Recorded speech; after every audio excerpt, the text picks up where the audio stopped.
worth doing. That's me.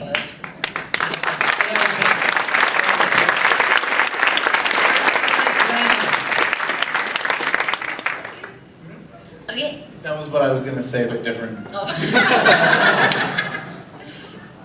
Lee, did you want to answer the question? Oh no, that was sufficient. I'll wait for my moment to shine, but that was pretty good right there. Well, I think one thing that I work with, I coach high school speech, and I coach high school speech. I'm trying to speak. I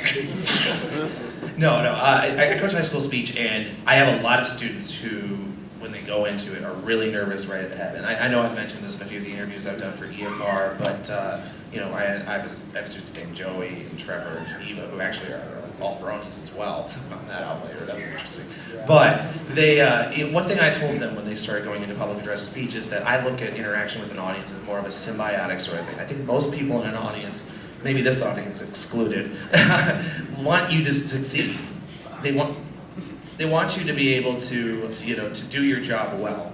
And that when you keep that in mind, that instead of looking at it, thank you, instead of looking at it as an oppositional sort of relationship, that they're there to judge you negatively, that it kind of, for me at least, that helped me overcome, any kind of fear of speaking to a group of people, because most of you are people, I think. I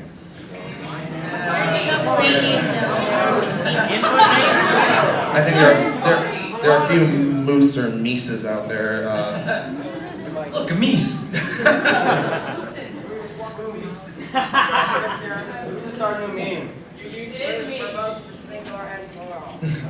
Well, next I wanted to ask you guys a little bit about some of the more technical aspects of developing characters, because in a sense, you can't just up and have a character happen. I mean, there are a lot of elements to the characterizations that you guys do. I mean, for example, Andrea, in your case, Pinkie Pie is rather squeaky. And I mean, or for that matter, Sniffs has a certain kind of gravelly tone to his Something. Yeah.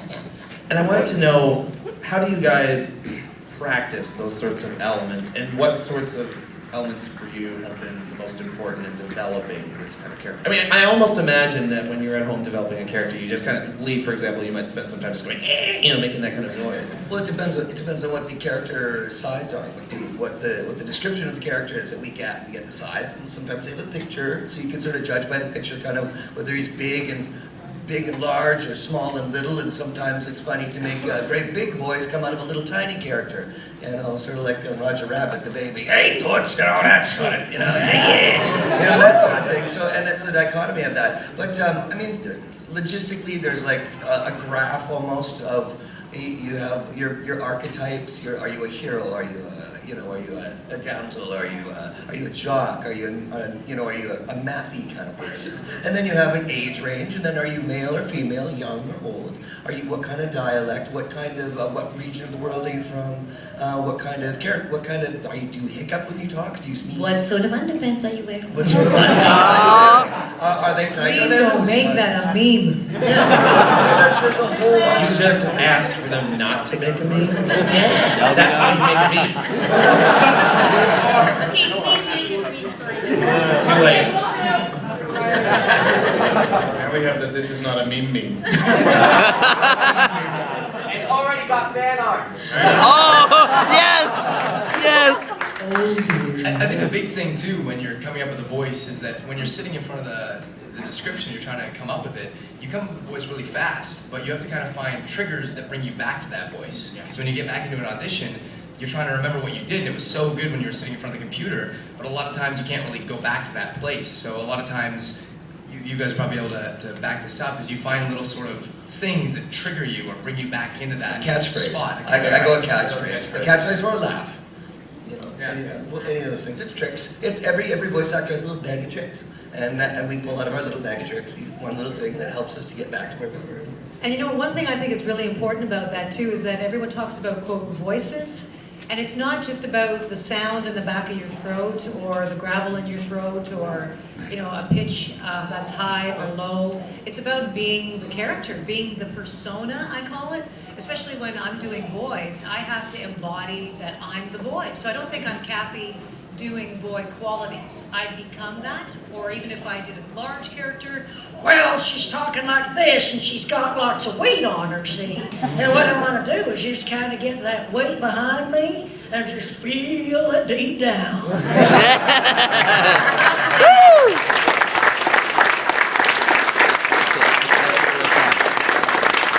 So you can be this really big person. Or you can be really small like this and talk like this. Be like this little guy, right? So I see this little guy, he's kind of nervous, right?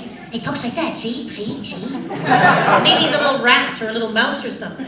But we're doing this all the time because we're embodying it. So it's not just a voice. Everybody thinks they have a voice. But then we have to do physical things.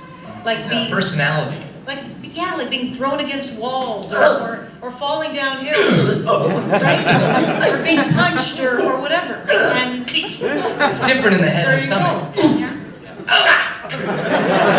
okay, so Andrew, what if you were gonna fall like 15 stories into this massive...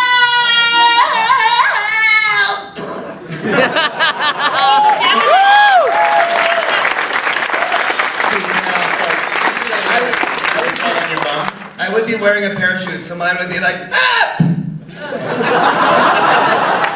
But Tabitha, she just felt like she fell into concrete, basically. But what if you fell into a pool of mud, Peter? Under me, in a pool of mud? Fall into a pool of mud, deep mud. So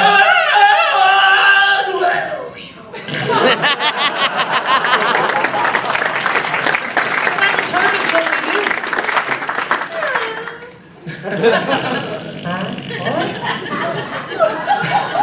Yeah, that's another thing. Andrea just burped. And they go around the room and they just say, okay, we need a burp, we need a whistle, we need this, we need that. And we burp.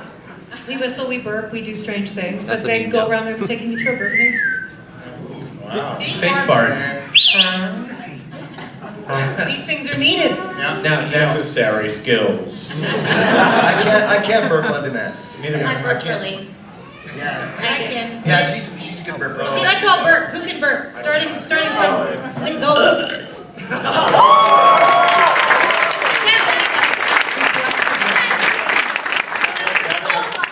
You have been my surrogate burper. But really the master, what Kathy was saying is that when you're at the microphone, you're very rarely stationary. Everybody, their body length. Peter is probably the most animated person that there is. Like when you go up to do a character, you start your whole body's going Oh, yeah. crazy. Like he I work up a heck of a sweat if Yeah. not, for, that I can yeah. But other things I can work up a sweat in a session in The a microphone heartbeat. starts to cower. It does, Like, it's afraid of me. Peter's coming! Peter's coming! God, I think somebody! Tabitha, I think we're talking about you, though. Because you're so animated, eh? But that's the other challenge is you have to do it all silently. Yeah, And move yeah, silently. Yeah, you have to move Blah, blah, blah. silently, and sometimes you want to stomp your foot. You can't do that. Yeah, So you can't wear it's crinkly weird clothes. if you see us in the studio. You're like moving, but only so much, and it's really awkward. And no crinkly clothes. When I first started, I didn't know I was wearing a lot of cellophane-based clothing. It's a little...